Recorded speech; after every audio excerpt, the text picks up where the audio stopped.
Hi friends, welcome to ignite with Srikumar.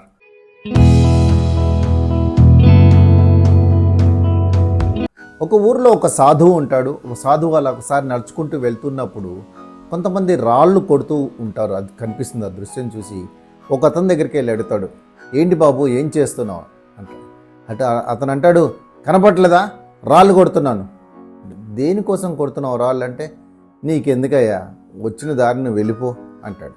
సాధు అలా నవ్వుకుంటూ కొద్దిగా ముందుకు వెళ్తాడు.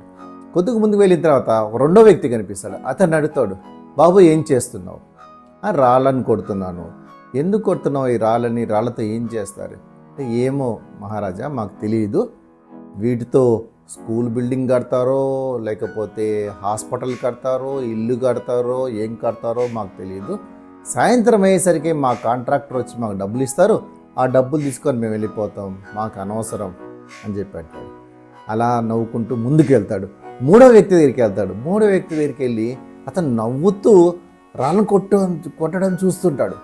ఏంటి నువ్వు ఏం చేస్తున్నావు బాబు అంటాడు. అంటే అతను అంటాడు, నేను సేవ చేస్తున్నాను అంటాడు. అదేంటి నువ్వు రాళ్ళను కొడుతున్నావు కదా అంటే, అదే ఇందులోనే నేను సేవ చేయడం నేర్చుకున్నాను అంటాడు.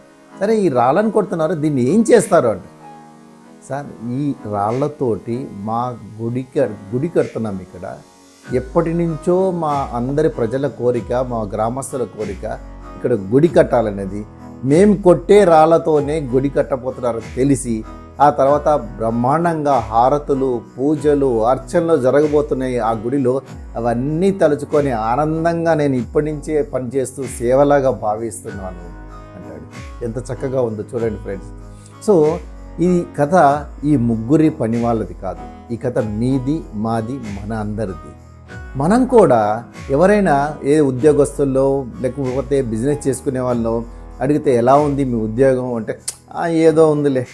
ఎలా ఉంది మీ బిజినెస్? ఏదో ఉందిలే అంటే చాలా నిరుత్సాహంగా ఉంటుంటారు.